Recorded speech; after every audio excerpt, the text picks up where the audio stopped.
साईं की बात। बच्चे, जब भी कठिन समस्या होती है ना, जब भी कष्ट आता है ना मेरे बच्चे, और उस वक्त में भी ना तुम्हें दर्द का एहसास नहीं होता, तुम मुस्कुरा रहे होते हो, तो समझ लो कि तुम अपने साईं के रंग में रंग चुके हो। तुम्हारा विश्वास मुझ पर दृढ़ हो चुका है कि चाहे कुछ भी हो जाए, कैसा भी तूफान आ जाए, कुछ भी हो जाए, तुम्हारे बाबा तुम्हारे साथ खड़े हैं। और उसी क्षण ना तुम्हारी किस्मत बदल जाती है और तुम ना उदार हो चुके हो।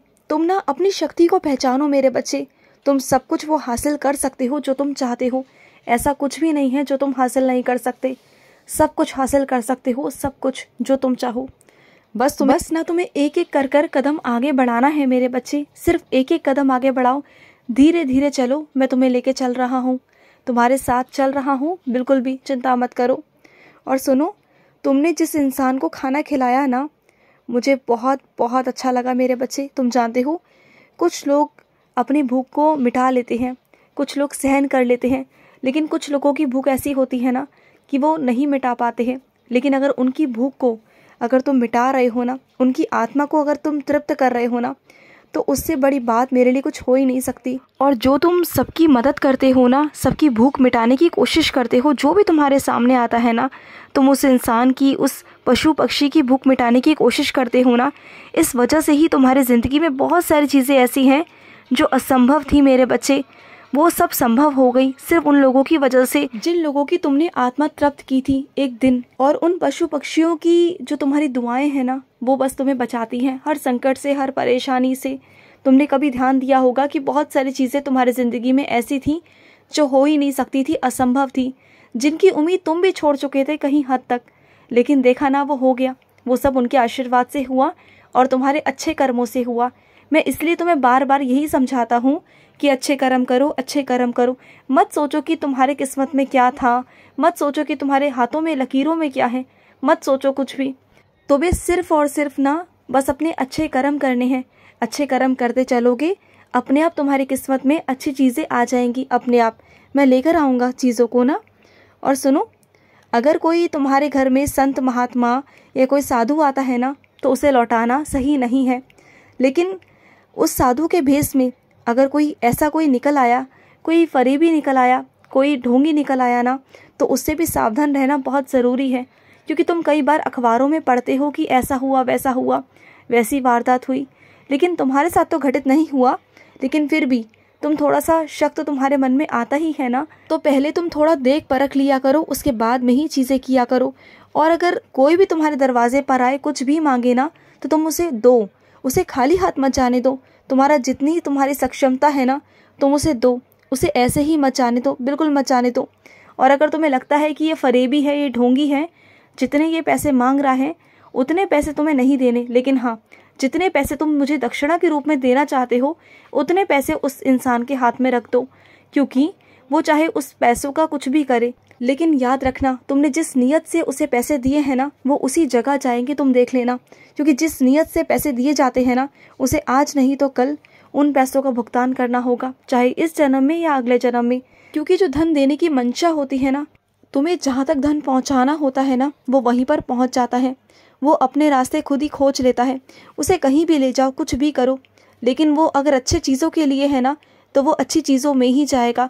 उसे कोई चाहे बुरी चीज़ों में ले जाने की कितना भी कोशिश कर ले, उसे वो घूम फिर कर वहीं सीधे रास्ते पर लेकर आएगा। तुम देख लेना, अगर पैसा ज़िंदगी आबाद कर सकता है तो बर्बाद भी कर सकता है। अगर लोगों की ज़िंदगी संवार सकता है तो बर्बाद भी कर सकता है, लालच में आकर। तो बस यही चीज़ें हैं मेरे बच्चे। तो कोई भी चीज़ ज़्यादा हानिकारक होती है, चाहे कुछ भी हो। और सुनो, तुम्हें बहुत थकावट होती है ना आजकल, बहुत ज़्यादा थकावट होती है ना। थोड़ा सा भी काम कर लेते हो तो थकावट सी महसूस होती है। तुम्हारे पास इतने सारे काम होते हैं घर के कि एक साथ तुम सारे कामों को नहीं कर पाते हो। तो थोड़ा थोड़ा कर लो ना मेरे बच्चे। पहले थोड़ा कोई काम कर लो, फिर थोड़ा सा आराम कर लो, फिर उठकर दोबारा दूसरा कोई काम कर लो, फिर आराम कर लो। ऐसे करोगे ना तो सारे काम भी हो जाएंगे और तुम्हारे शरीर को कष्ट भी नहीं होगा। आराम आराम से सारे काम कर सकते हो। और सुनो, तुमने अपना प्यार लुटाने का, अपनी भक्ति करने का ना, तुमने एक अलग सा नया तरीका तुमने ढूंढ लिया है मेरे बच्चे। मुझे मालूम है कि तुम अब नए तरीके से, अलग ढंग से भक्ति करने वाले हो मेरी। और यही तो भक्ति है तुम्हारी, यही तो तुम्हारी मोहब्बत है कि तुम हर बारी ना कुछ मेरे लिए कुछ अलग करते हो, कुछ ऐसा करते हो कि मैं भी चौंक जाता हूँ तुम्हारी सोच पर ना कि क्या क्या तुम मेरे लिए करते हो मेरे बच्चे। और तुम्हारी भक्ति ही है जो तुम्हारी नैया पार लगा रही है मेरे बच्चे। जो कुछ भी नहीं हो रहा था तुम्हारी ज़िंदगी में वो सब कुछ करवा रही है मुझसे। मैं विवश हो चुका हूँ आने के लिए तुम्हारे पास। तुम्हारी श्रद्धा, तुम्हारा विश्वास, मुझे आना ही पड़ता है, मुझे खींच लेता है अपने पास मेरे बच्चे। मैं रुक ही नहीं पाता, चाह कर भी ना मैं रुक नहीं पाता। और सुनो, तुम्हारे घर में कोई ऐसा मेहमान आएगा जो बिना बताए आएगा, अचानक से आएगा, और एक वक्त पहले वो तुम्हारे बारे में कुछ उल्टा सीधा भी कह चुका होगा। तुम्हारे मन में उसके लिए कहीं ना कहीं नफरत भी होगी, लेकिन तुम उसे लौटाना मत। अगर वो तुम्हारे घर पर आए तो उसका आदर सत्कार करना। कम से कम उसके अंदर की जो मैल है ना तुम्हारे लिए वो निकल जाएगी, उसका मन बदल जाएगा तुम्हारे लिए। तुम देख लेना, तुम आए ना, अगर वो बड़े हों तो उनके पाँव छू लेना, अगर वो छोटे हों तो उन्हें प्यार देना, लेकिन उनके साथ कोई बुरा बर्ताव मत करना। ये जो दुनिया है ना मेरे बच्चे, ये तुम्हें नीचा दिखाने का कोई मौका नहीं छोड़ती, तुम्हें हर वक्त नीचा दिखाती है, हर वक्त। लेकिन एक तुम हो कि कोई भी काम करने से पहले इस दुनिया के बारे में सोचते हो, चीज़ों के बारे में सोचते हो। मत सोचा करो ना, जिस दुनिया के बारे में तुम सोच रहे हो वो कहाँ तुम्हारे बारे में अच्छा सोच रही है। क्यों किसी के बारे में सोचना, क्यों समाज के बारे में सोचना, अपने बारे में सोचना शुरू कर दो। क्योंकि तुमने हमेशा ना दूसरों के बारे में पहले सोचा, ये समाज क्या सोचेगा, ये दुनिया क्या सोचेगी, लोग क्या सोचेंगे, ये सोच कर ना तुमने अपनी ज़िंदगी को बिल्कुल ख़राब कर लिया है। लेकिन अब तुम अपने बारे में सोचो, अपनी चीज़ों के बारे में सोचो। वास्तविकता तुम्हारे सामने लेकर आ तो रहा हूँ, चीज़ें तुम्हारे सामने लेकर आ रहा हूँ, अब तो थोड़े से सख्त हो जाओ ना। बातें करना सीखो, लोगों के सामने जवाब देना सीखो। जब तक तुम लोगों को जवाब देना नहीं सीखोगे, अपने अंदर आत्मविश्वास नहीं लाओगे ना, तो लोग तुम्हारे बारे में ऐसे ही बातें करेंगे और तुम्हारे सामने भी करेंगे। तुम कुछ भी नहीं कर पाओगे।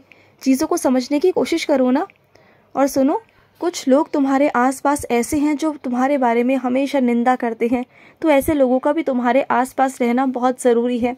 अगर वो तुम्हारे आसपास नहीं रहेंगे ना, तो कौन तुम्हारी कमियों को बताएगा। क्योंकि जो तुमसे प्यार करते हैं ना, वो तुम्हारी गलतियों पर पर्दा डालते हैं और तुम जहाँ के हो वहीं रह जाते हो। लेकिन लोग जो कुछ है ना निंदा करते हैं तुम्हारी कमियों को देख कर ना, बिल्कुल इस तरीके से तुम्हें बताते हैं ना कि तुम्हें बहुत गुस्सा आता है, तुम्हें चुभ जाती हैं चीज़ें, और तुम उन्हीं चीज़ों को लेकर और बेहतरीन करने की कोशिश करते हो और तुम वहाँ से बहुत आगे निकल जाते हो। यही तो कारण है तुम्हारी सफलता का मेरे बच्चे। तो ऐसे लोगों को भी तुम्हारे आसपास में जानबूझ कर रखता हूँ, जिससे कि तुम और आगे बढ़ सको। तुम नहीं तो नहीं बढ़ पाओगे आगे, वहीं के वहीं रह जाओगे। और मैं नहीं चाहता कि तुम वहीं के वहीं रहो, मैं चाहता हूँ कि तुम आगे बढ़ो, बहुत आगे बढ़ो, बहुत नाम कमाओ, बहुत नाम कमाओ, इतना नाम कमाओ कि तुम्हारे बाबा का नाम हो। समझ रहे हो ना। और सुनो, मुझे मालूम है कि तुम्हें बहुत सारी शिकायतें हैं मुझसे, बहुत सारी शिकायतें। ये सोचते हो ना कि बाबा मेरे सामने कब आएंगे और मैं सारी शिकायतें उनके आगे रखूँगा, बोलूँगा उनसे कि बाबा आपने ऐसा क्यों किया। तो तुम्हारे सामने ही बैठा हूँ मैं, बोल दो जो भी कहना है ना, जो भी बोलना है सब कुछ कह दो। मैं सुन रहा हूँ तुम्हारी सारी बातों को, बोल दो। मैं तुम्हारे सामने ही बैठा हूँ, बोलो, मैं सब सुन रहा हूँ। मैं तुम्हारी एक एक बात का जवाब भी दूंगा, चिंता मत करना। और हाँ, तुम्हें कभी कभी लगता है ना कि तुम्हारा बाबा तुम्हारे आस पास ही बैठा हुआ है, तुम्हें महसूस होता है ना, मेरा एहसास होता है ना, तो मैं तुम्हारे आसपास होता हूँ। तुम्हें लगता है कि वो कोई वहम है या फिर वो कोई चीज़ है, कोई नकारात्मक ऊर्जा है, तुम डर जाते हो। डरा मत करो, तुम्हारा बाबा ही तो हूँ मैं, तुम्हारे पास होता हूँ। बस ये है कि तुम्हारे सामने ना बिल्कुल सही तरीके से नहीं आ सकता। अगर आ गया ना तो तुम मुझे जाने नहीं दोगे, इसलिए मुझे तुम्हारे सामने ऐसे ही आना पड़ता है, चोरी छुपे। तो चीज़ों को थोड़ा समझने की कोशिश किया करो। और सुनो, रिश्ता नया नया है, बहुत नाजुक है, उसकी डोर बहुत कच्ची है, संभल कर बात करो और आगे ध्यान से कदम फूक फूक कर रखना, क्योंकि रिश्ता बहुत नया और बहुत नाजुक है मेरे बच्चे। बात को समझने की कोशिश करना, छोटी छोटी बात को ना आगे बढ़ाकर बताई जा सकती है, तो थोड़ा संभल कर मेरे बच्चे। खुश रहो। आज का साई संदेश समाप्त हुआ।